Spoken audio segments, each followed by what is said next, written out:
Your personal form, Paddy, again, really, really good. 14 from your last over though, but you would have been overall happy on that track.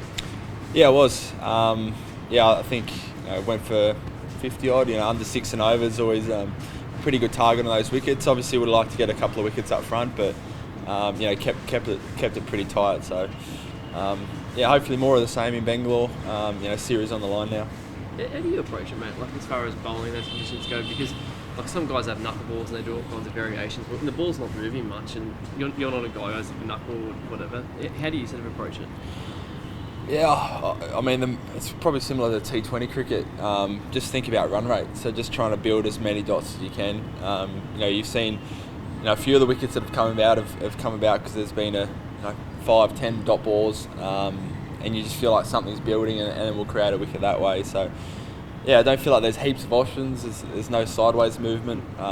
You can bowl slower balls to try and upset the rhythm, but it's still probably not that big of a wicket-taking ball. So just trying to bowl lots of really good balls, build pressure, and hope the batter makes a mistake. So it's as simple, I guess, it sounds simple, but just the right area and make sure you bowl into your field sort of thing and strangling them almost. Yeah, that's it. Dot balls like gold on those kind of wickets. So if you can aim to get 2 or 3 of them and over, still use the bounce. Still feel like that's a wicket-taking ball, but just trying to keep it really simple.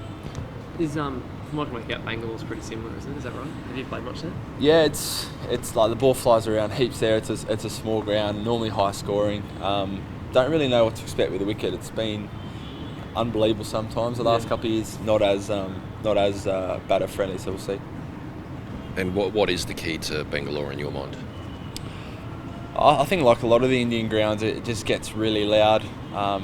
It's like a enclosed. It just feels like there's 30,000 fans cheering on the Indian side. So just trying to stay calm. 50 overs is quite a long time, so things can change. So just if they get on a roll, just making sure we stay nice and relaxed and focused. But we've had some good success there. I think last year, Glenn Maxwell hit 100 in the T20, and we won the T20 series there at Bengaluru. So it's a ground we know well. We've played a lot at. Do you think if Stephen Marnus had stayed in for 4 or 5 more overs, that chase was a realistic and true one?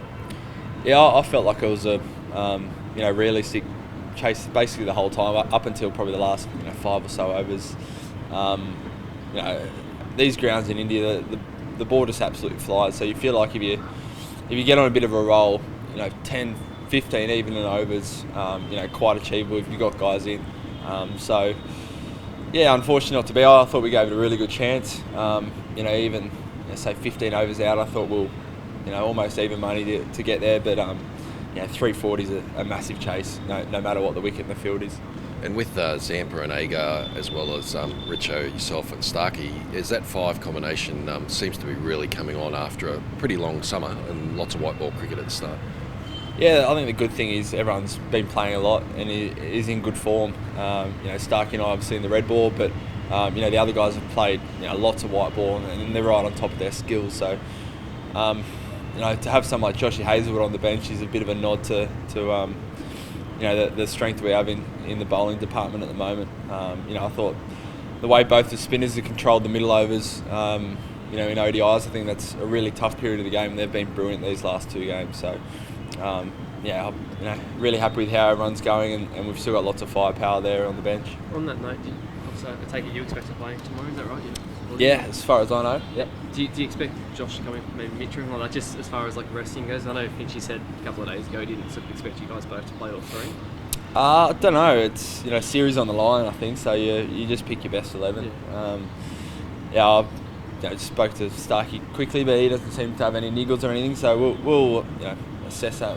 We kind of said, we'll get over to Bengaluru tonight, and we'll kind of assess all those things and pick a side tomorrow. But I think everyone's full strength, so we've got a series to win. But just on a different way from cricket, so to speak, one thing I've noticed over is just how much that people have been aware of the bushfires back home. And I think last night there were people in the crowd holding up signs that saying "Pray for Australia." Does that sort of hit home? Just how much people it's touching, isn't it? That people care about it so much over here as well. Yeah, it's crazy. You see social media everywhere in the world. There's people in America, England, and then you come over here, everyone's talking about the bushfires. So yeah, it's had a massive impact. I think it's one of whenever we hear, say, the politicians or people speak about the India and Australia relationships, it always comes back to cricket, and it shows the deep connection we have. So it was really nice in the crowd yesterday, seeing a few signs, acknowledging that. And obviously it's we've got friends and family and people back home affected, so we're it's not too far from our minds always.